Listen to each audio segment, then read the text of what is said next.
Most of the major routes have been congested today as travelers make their way to various destinations. The N1 and the N3 are seeing high traffic volumes. Joining us now is Thania Dhoogra, N3 Toll Concession spokesperson. Thania, thank you so much for taking time to speak to us on this Good Friday. What is the situation looking like as we expected that there will definitely be a large traffic volumes on the road? Good afternoon, Fina, and good afternoon to your viewers. Well, it was fairly busy on the route, but not as high as we've seen historically. We reached highs of approximately 1,200 vehicles an hour traveling southbound towards Durban, but that was fairly early during the day, and as expected, traffic started to taper down from around midday or lunchtime. And it is still there is traffic on the route, but it's not extremely busy at all at the moment. And what would you say is this due to, or are we likely going to see an increase, or are we just the numbers lower for some reason or the other this time around, Thania? Well, I think that it's likely as a result of last weekend's long weekend as well as the school holidays. So, most travelers have had an opportunity to travel down over an extended period of time, whereas previously, most Easter weekends would just be a typical concentration of traffic over the long weekend itself. We're not expecting that we will see any real significant increases in the volumes heading out now for the rest of the weekend, but we are anticipating that on Monday we will see that there will be quite a significant spike in traffic as many people return home. And what sort of volumes are we talking about here, particularly looking at the toll gates where most of the backlogs seems to happen?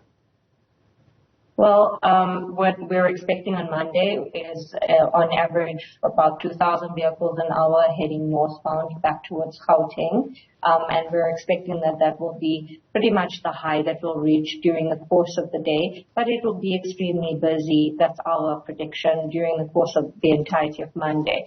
We are also expecting that we'll see not as high volumes, but at highs of over 1,000 vehicles an hour on Tuesday, because with schools only opening on Wednesday, many people might have an opportunity to leave their holiday destinations later.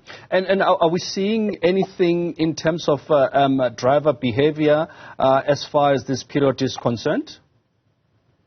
Well, we have unfortunately had a few incidents or crashes that have occurred and been reported on the route. Fortunately, though, nothing that's caused any significant disruptions to traffic, and nothing that's had any real, any really serious injuries that have been reported to us. Obviously, law enforcement would have more information about that. But we're also seeing that there is high visibility of blue lights on the route. Law enforcement have pulled out all the stops and they're fully deployed along the strategic locations along the route. And I think that that's also helping to encourage our road users to continue to follow the rules of the road. Stick to the speed limit and maintain the following distances. The weather's obviously also played a part, and I think that might be encouraging road users to also, slow down quite a bit. And I'm hoping that our communication is also being effective in reminding road users of the part they have to play in ensuring the safety of everybody else out and about on the road. And just on that, Thania, finally, what message can you give to road users? As you were saying that it is expected that upon return we are likely going to see more traffic volumes. What advice would you give to road users at this point in time? I think the most important message would be information is power, right? So plan ahead and be prepared. Follow your official verified news channels and N3 route on X, where they'll find the latest updates about traffic, the route, and weather conditions, as well as any crash conditions that is prevalent on the route.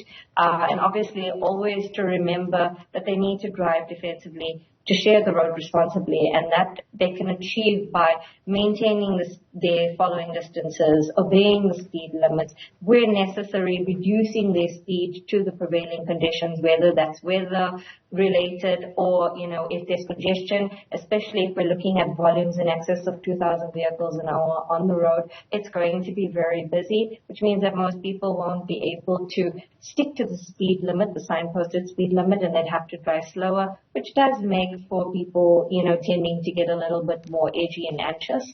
And, so to combat that by taking regular breaks, but also remembering that everybody wants to get home and, make the journey part of that whole trip so that we can ensure that everybody gets home safe. Thania, thank you so much for coming through to speak to us. Thania Dhoogra, keeping us up to speed there with the latest on the N3.